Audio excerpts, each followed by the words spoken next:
Mes esame Vilniaus antrajame troleibusų parke, kur vyksta slaptas balsavimas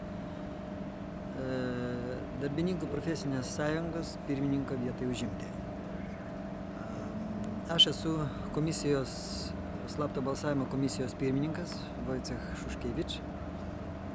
Iki šio laiko nubalsavo virš 50 balsų teisę turinčių narių. Jokių ekscesų, jokių nesusipratimų iki šiol nepastebėta, neužfiksuota.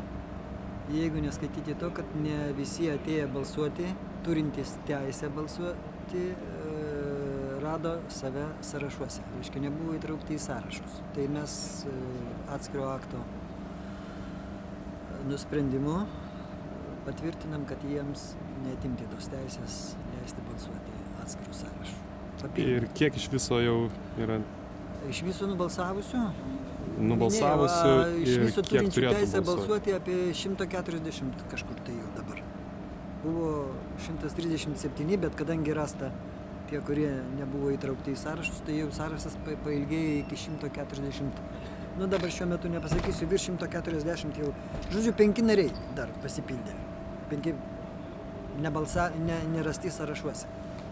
Tai yra didelė tikimybė, kad pusė narių vis dėlto atiduos savo balsą. Ir galbūt į vakarą bus tikimybė, kad didesnis 50% balsuojančių atiduos savo balsą. Yra tokia. Tai ačiū Jums, ponai.